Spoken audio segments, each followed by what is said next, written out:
अच्छा भाई, सबसे पहले तो मैं आपको सेकंड ईयर के प्रैक्टिकल्स की लिस्ट बताता चलूँ कि कौन कौन से प्रैक्टिकल्स हमने सेकंड ईयर के केमिस्ट्री के अंदर करने हैं।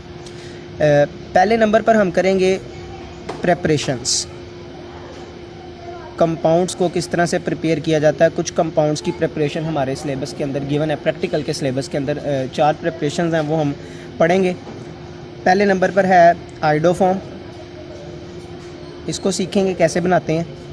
आइडोफॉर्म के बाद दूसरे नंबर पर है एस्पिरिन, एस्पिरिन की प्रिपरेशन पढ़ेंगे। ये अभी मैं आपको सिलेबस बता रहा हूँ केमिस्ट्री के सेकंड ईयर के प्रैक्टिकल्स का सिलेबस।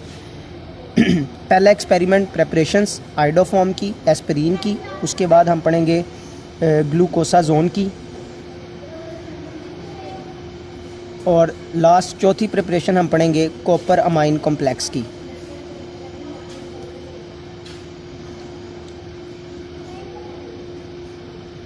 कॉपर अमाइन कॉम्प्लेक्स ये 4 प्रिपरेशन हमने पढ़नी है। ये हमारा एक्सपेरिमेंट नंबर 1 है। ये मैं बात कर रहा हूँ माइनर एक्सपेरिमेंट की। केमिस्ट्री के अंदर जो एक्सपेरिमेंट्स होते हैं उनको 2 ग्रुप्स के अंदर डिवाइड किया जाता है, मेजर एक्सपेरिमेंट और माइनर एक्सपेरिमेंट। तो मेजर भी पढ़ेंगे, माइनर भी पढ़ेंगे। अभी सिलेबस डिवीजन बता रहा हूँ, उसमें मैं सिर्फ अभी पहले कौन से बता रहा हूँ, माइनर, एंड पे मेजर भी बताऊँगा। ये पहला एक्सपेरिमेंट माइनर एक्सपेरिमेंट की कैटेगरी से है। उसके बाद सेकंड, ये भी माइनर एक्सपेरिमेंट है, और ये सेकंड एक्सपेरिमेंट हम पढ़ेंगे एस्टिमेशन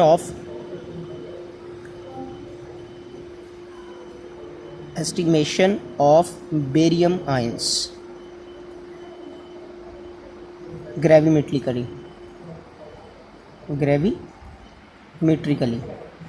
जब हम पढ़ेंगे तब हम ग्रेविमेट्रिकल का लफ्ज़ी मतलब भी समझेंगे, और डिटेल में ये पढ़ेंगे कि किस तरह से बेरियम आयंस को डिटेक्ट करते हैं अपने सैंपल में से। तीसरे नंबर पर जो हमारा माइनर एक्सपेरिमेंट है वो है एलिमेंटल एनालिसिस, या हम इसको लिख सकते हैं detection of elements in given organic compound.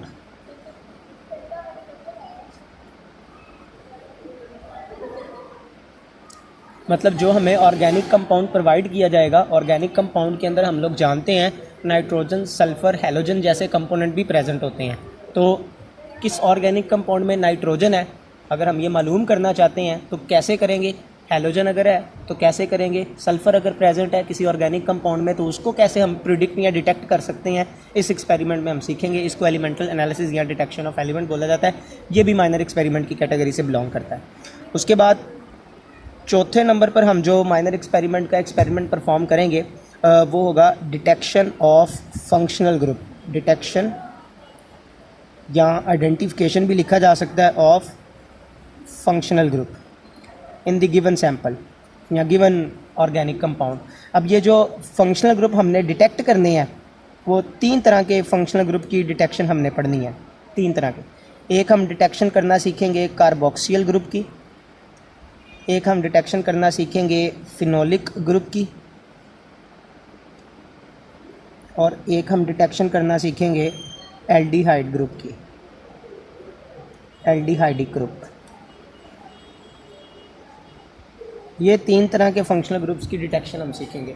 मतलब हमें एक्सपेरिमेंट आता है कि write down the 2 confirmatory test for the detection of aldehydic group, या write down the 3 confirmatory test for the detection of carboxylic group. आपको एक ऑर्गेनिक कंपाउंड प्रोवाइड किया गया और उसके अंदर कार्बोक्सिलिक ग्रुप प्रेजेंट है। आप कैसे बताएंगे कि उस ऑर्गेनिक कंपाउंड में ये वाला ग्रुप मौजूद है। तो आपको ऑब्वियसली उस ऑर्गेनिक कंपाउंड के ऊपर कुछ ना कुछ एक्सपेरिमेंट अप्लाई करना होगा। तो वो देखेंगे कि वो कौन सा टेस्ट करेंगे उसके ऊपर, जिससे हमें पता चल जाए कि वाकई ही इस ऑर्गेनिक कंपाउंड में कौन सा फंक्शनल ग्रुप प्रेजेंट है, कार्बोक्सिल है, फिनोलिक है या एल्डिहाइड है। तो वो जो कन्फर्मेशन करने के लिए हम टेस्ट करते हैं ना, इस ग्रुप को कंफर्म करने के लिए जो हम टेस्ट करते हैं वो टेस्ट क्या कहलाते हैं, कन्फर्मेटरी टेस्ट। तो इन तीनों ग्रुप्स के हमें तकरीबन कोई 3 कन्फर्मेटरी टेस्ट पता होने चाहिए जिससे हम इन फंक्शनल ग्रुप्स को डिटेक्ट कर सकते हो। ये बच्चों 4 एक्सपेरिमेंट की लिस्ट है। ये चारों के चारों जो हैं वो माइनर एक्सपेरिमेंट से बिलोंग करते हैं। उसके बाद एक है हमारे पास मेजर एक्सपेरिमेंट, और सेकेंड ईयर के अंदर ये जो मेजर एक्सपेरिमेंट है वो है साल्ट एनालिसिस।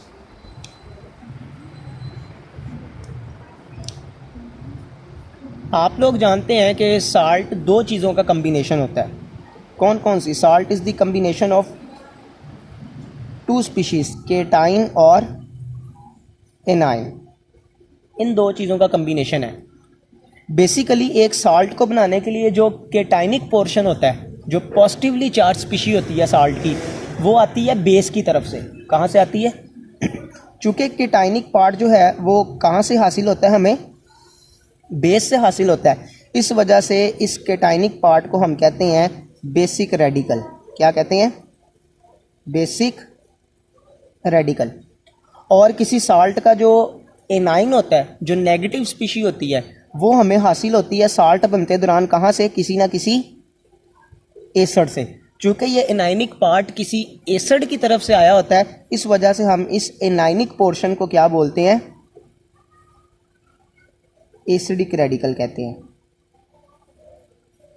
सो आपने करना है साल्ट एनालिसिस, मतलब आपको एक साल्ट प्रोवाइड किया जाएगा और आपने उसके ऊपर एक्सपेरिमेंट या कुछ टेस्ट करने हैं। वो दो तरह के टेस्ट परफॉर्म करने होते हैं, एक होता है ड्राई टेस्ट और एक होता है वेट टेस्ट।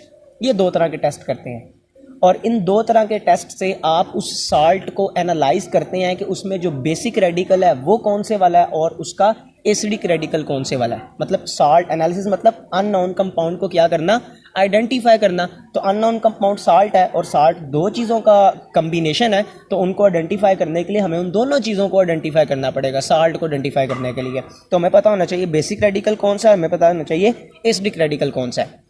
तो एसिडिक रेडिकल को आइडेंटिफाई करने के 4 मार्क्स होते हैं, क्योंकि 10 नंबर का ये एक्सपेरिमेंट आता है, ये मेजर एक्सपेरिमेंट है। और बेसिक रेडिकल को आइडेंटिफाई करने के 6 नंबर होते हैं। लेकिन इस दफ़ा चूँकि पैटर्न चेंज होगा मार्क्स के लिहाज से, क्योंकि सिर्फ सेकेंड ईयर के प्रैक्टिकल है, तो अभी इसके बारे में खैर कंफर्म नहीं है 100% कि अब ये जो मेजर एक्सपेरिमेंट आएगा कि इतने ही मार्क्स का आएगा या मार्क्स की डिस्ट्रीब्यूशन को एग्जामिनर चेंज कर देगा। इसके वाले से भी 100% कुछ कहा नहीं जा सकता, लेकिन खैर जैसे इसके बारे में कोई इन्फॉर्मेशन आएगी वो भी आपको बता दी जाएगी। लेकिन अभी आप अपने इस सिलेबस कंटेंट को जो है अच्छी तरह से ज़हन में बिठा लें कि हमने ये वाले सारे एक्सपेरिमेंट करने हैं। हमने जो साल्ट एनालाइज करने हैं उनमें उन साल्ट के जो एसिड रेडिकल्स होंगे वो 3 ग्रुप से बिलोंग करने वाले एसिडिक रेडिकल्स को पढ़ेंगे और जो बेसिक रेडिकल्स होंगे वो 6 ग्रुप से बिलोंग करने वाले एसिडिक रेडिकल्स को पढ़ेंगे। तो ओवरऑल मैं इसकी आपके साथ एक स्कीम भी शेयर कर दूंगा जो 1 से 2 पेजेस की होगी। अगर आपने उन 1 से 2 पेजेस को अच्छी तरह से याद कर लिया और साथ में आपको पैटर्न बताऊंगा, आपने उस पैटर्न को फॉलो कर लिया, तो आप शॉर्ट टाइम के अंदर इस बड़े सेक्शन को आसानी से अटेम्प्ट करने के काबिल हो जाएंगे। ठीक है। और ये चीज़ें जो है वो साथ साथ आपने याद भी करनी है, प्रिपेयर भी करनी है और अपनी कॉपी भी जो है वो खुद ही बनाएं तो ज़्यादा बेहतर है। इसका एक पॉजिटिव इम्पैक्ट पड़ता है एग्जामिनर के ऊपर अगर आपने अपनी कॉपी खुद बनाई हो। और इसका एक फ़ायदा ये होता है कि आपको चीज़ें भी खुद से याद होना स्टार्ट हो जाती हैं। जैसे जैसे आप देखते हैं आपकी प्रैक्टिस भी बनती चली जाती है। तो ये बच्चों आज की थी सिलेबस डिवीज़न के हवाले से एक छोटी सी क्लास।